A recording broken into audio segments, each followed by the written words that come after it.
존경하는 성도 여러분, 한 주 동안 평안하셨습니까? 우리 주님께서 우리 성도님들 가정과 일터를 지켜주시고 인도해 주신 사랑을 진심으로 감사합니다. 이제 새해 2026년 세 번째 안식일이 다가오고 있습니다. 이 안식일을 맞이하면서 저는 하나님이 허락하신 왕, 그러나 기뻐하지 않으신 선택이라는 제목을 가지고 말씀을 준비했습니다. 그 제목은 왜 하나님은 왕을 허락하셨는가라는 제목이 되겠습니다. 사무엘상 8장 9절로 18절에 있는 말씀을 먼저 함께 보도록 하겠습니다. 제가 읽어드립니다. 사무엘상 8장 9절로 18절입니다. 그러므로 그들의 말을 듣되 너는 그들에게 엄히 경계하고 그들을 다스릴 왕의 제도를 알게 하라. 사무엘이 왕을 구하는 백성에게 여호와의 모든 말씀을 일러 가로되 너희를 다스릴 왕의 제도는 이러하니라. 그가 너희 아들들을 취하여 자기 병거와 말들을 어거하게 하리니 그들이 그 병거 앞에서 달릴 것이며 그가 또 너희 아들들로 천부장과 오십부장을 삼을 것이며 자기 밭을 갈게 하고 자기 추수를 하게 할 것이며 자기 병거와 병거의 기구를 만들게 할 것이며 그가 또 너희 딸들을 취하여 향료 만드는 자와 요리하는 자와 떡 굽는 자를 삼을 것이며 그가 또 너희 밭과 포도원과 감람원의 제일 좋은 것을 취하여 자기 신하들에게 줄 것이며 그가 또 너희 곡식과 포도원의 10분의 1을 취하여 자기 환관과 신하들에게 줄 것이며 그가 또 너희 노비와 가장 좋은 소년과 나귀들을 취하여 자기를 시킬 것이며 너희 양떼의 10분의 1을 취하리니 너희가 그 종이 될 것이며 그날에 너희가 너의 택한 왕의 연고를 부르짖되 여호와께서 그날에 너에게 응답지 아니하시리라. 사랑하는 성도 여러분, 지난 시간에 우리는 왜 이스라엘이 왕을 요구했는가를 살펴보았습니다. 오늘 그 다음 질문으로 나가고자 하는데요. 하나님은 왜 그들의 요구를 허락하셨는가라고 하는 것입니다. 하나님께서 사무엘에게 분명히 말씀하고 있습니다. 그들이 너를 버림이 아니요 나를 버린 것이다. 그렇다면 하나님은 왜 그 잘못된 요구를 즉시 막지 않으셨습니까? 사무엘상 8장은 하나님의 침묵이나 무관심의 기록이 아닙니다. 오히려 가장 깊은 하나님의 마음이 드러나는 장이라고 할 수 있습니다. 하나님은 침묵하지 않으셨고 분명히 경고하셨으며 끝까지 설득하셨습니다. 그럼에도 불구하고 백성들은 어떻게 말했는가요? 아닙니다. 우리도 왕이 있어야 되겠습니다. 하나님은 왜 끝내 허락하셨을까요? 하나님은 왕을 세우기 전에 사무엘에게 먼저 왕의 제도를 자세히 설명하라고 명하십니다. 사무엘상 우리가 함께 본 8장 11절로 17절을 보면은 왕이 무엇을 할 것인지 반복적으로 나옵니다. 취할 것이요, 삼을 것이요, 거둘 것이요, 세금을 매길 것이요, 종으로 만들 것이요.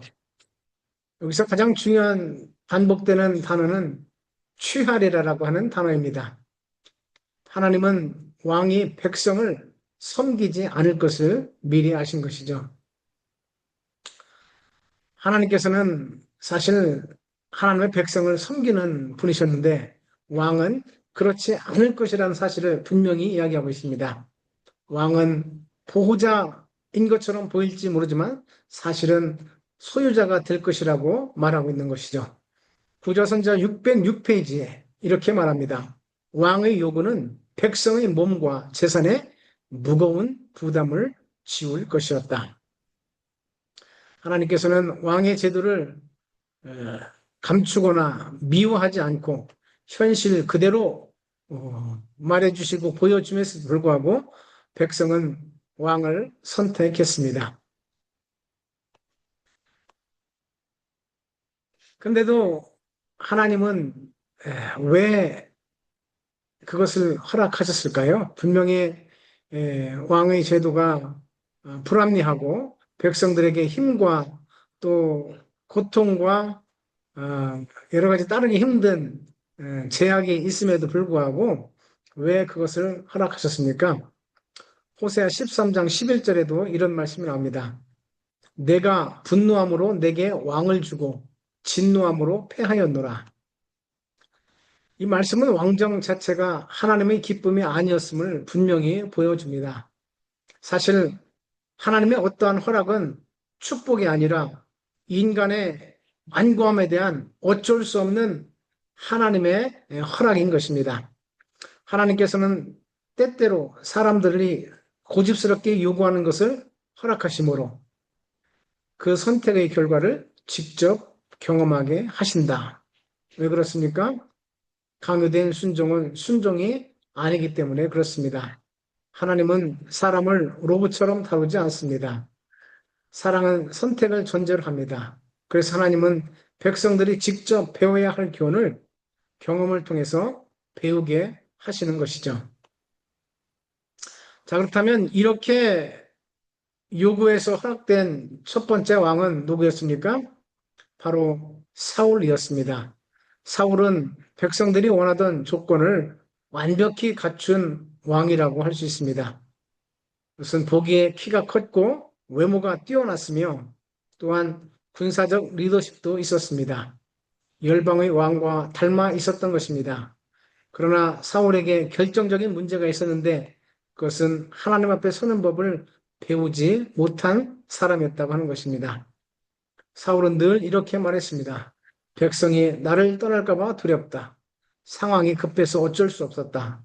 제사장을 기다릴 시간이 없었다라고 말하는 그런 사람이었습니다. 그는 하나님보다 사람의 눈을 더 두려워한 왕이었습니다. 사울의 실패는 능력의 부족이 아니라 하나님을 왕으로 인정하지 않는 태도였습니다. 왕이 되었지만 하나님께 순종하지 않은 왕은 결국 또 하나의 우상과 같은 존재가 될 수밖에 없는 것이죠. 그렇다면 오늘 우리에게 이 이야기는 무엇을 말하고 있습니까? 사랑하는 성도 여러분, 오늘 우리가 살펴본 말씀은 정치 이야기가 아닙니다. 바로 우리의 마음의 왕자에 해당되는 이야기인 것이죠. 오늘 우리도 하나님께서 원하시지 않는 것들을 요구하고 말할 때가 있지 않습니까? 이 방법이 하나님의 말씀하신 방법보다 더 효과적이다.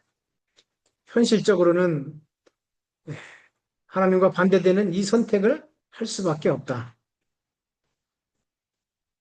지금은 비상 상황이니 하나님의 말씀과 대치되는 것도 어쩔 수가 없다. 이렇게 하면서 우리의 고집대로 일을 할 때가 있지 않습니까?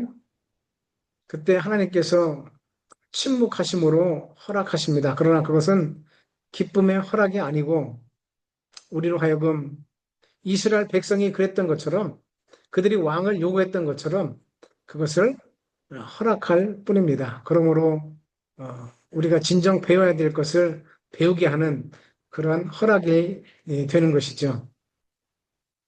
오늘 하나님께서는 새해를 맞이하면서 또 새 안식일을 맞이하면서 여전히 묻고 계십니다.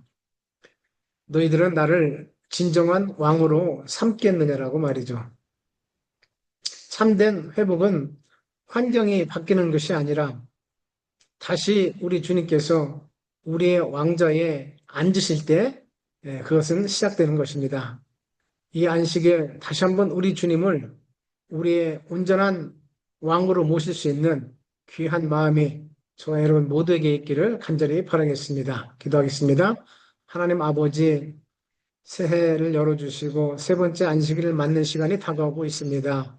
다시 한번 우리 마음의 왕좌에 우리 주님을 모실 수 있도록 저희들을 축복해 주시고 성령 충만하심으로 우리 주님, 예수님, 가시관 쓰신 우리 주님을 우리의 왕좌에 온전히 모실 수 있도록 은혜를 베풀어 주시옵소서.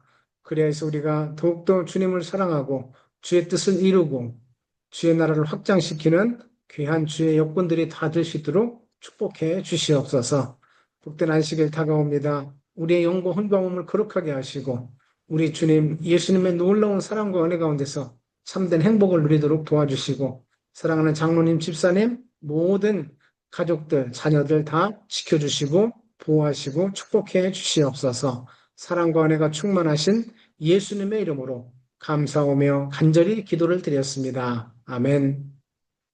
사랑하는 성도 여러분, 새해 세 번째 안식일 기쁨과 즐거움으로 맞이하시고 밝은 날 아침에는 주님 전에서 모두 큰 기쁨과 즐거움으로 만나 하나님께 함께 영광과 찬양과 기도를 올리는 복된 예배를 함께 드리기를 간절히 바랍니다. 하나님께서 여러분 모두를 축복하시기를 바랍니다. 감사합니다.